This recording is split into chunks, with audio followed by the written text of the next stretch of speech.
Mafl zase tak často novinky nemá, ale aspoň to projdeme, ať vidíte stánek, nevím, jestli jsem vám někdy natáčel. Ten je vždycky velký a každý jaro ten Forwood to pokaždé tady je. Na základe čoho on tu vlastne naráža na nástroj, ktorý tie piliny vytvára a potom druhou stranou toho kanála odvladacieho a pomocou tohto otvoru podporného ide do spísavača.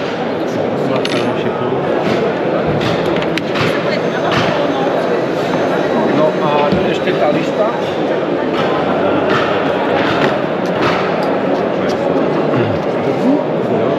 Čiže už keď máte ponorku s predrezom od wafla, tak potom máte takúto lištu, ktorá vám vlastne odsáva, to sme si ukázali.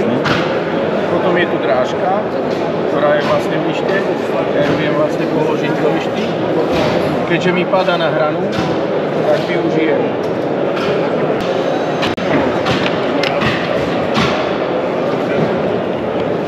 Takže toto je prostě Jde to vlastně na horní frézu, že? A i taky, a tam je taky nějaký takový plastový segment do strany, aby to nepřepadávalo. Tu je potom ešte tá časť sfrézovaná, čiže viem ísť pri nej, alebo potom využívam aj ten paralelný dorez.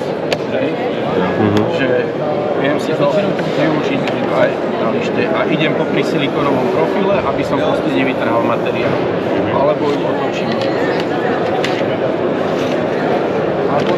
A tých 6 mm, čo je vlastne lišta, tak idem popri nej. Keďže 80% rezov s priamočiarkou sa robí pri 90 stupňoch, preto sú tie stoly dva. Jeden je náklopný a druhý je bez náklonu. Preto je vlastne potom ešte náklopný stôl tento. Mohl bych se zeptat, ano. Jak to, že to jde tak perfektně vyřezávat ty kruhy, je to tou mašinou, anebo je to plátkama? Je to plátkama? Je to systém. Oboje dvoje. Jak upnutí, tak plátek je širší. Presne tak. To je proste vývoj, pilový list, ktorý vlastne má boky zbrúsené do trojuholníka a činná časť je len vpredu, kde sú zuby. Preto vlastne ja som tu už hovoril párkrát, že najväčším nepriateľom toho, že pilový list podpíli alebo pila podpíli je veličina, ktorá je teplo.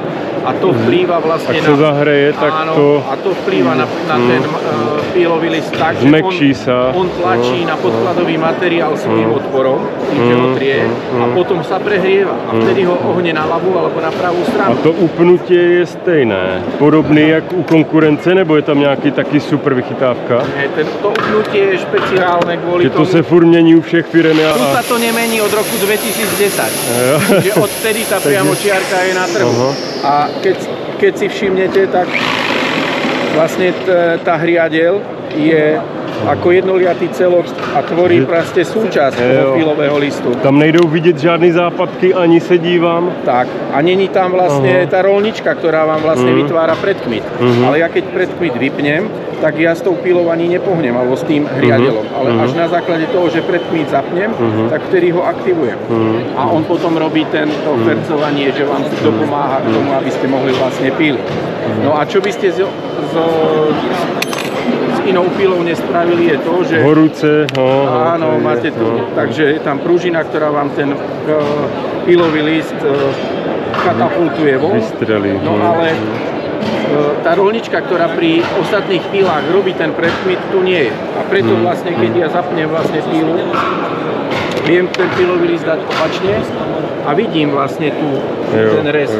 A je tam väčšia stabilita tej plochy toho stola, že sa opriem zo spodu, aby mi tá píla nehádzala. Čiže to sú všetko tie vychytávky, ktoré vlastne Mafel má naozaj odladené. Dotažený dokonce. Tak. Tu som chcel ukázať to, že tú pílu viete zaaretovať v dvoch bodoch. To znamená, že je v tomto, ale keď ju odaretujem, tak viem ju zaaretovať tu.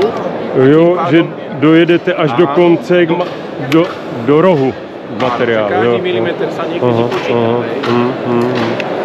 Teraz, ak teda pilím z tejto strany, tak by mi to padalo na hranu. Čiže preto vlastne otočím si to vlastne z jednej strany a držím mi to líniu. Pilím túto stranu a držím mi to líniu. Jo, tak je to vymakané všecko. Krásna práce.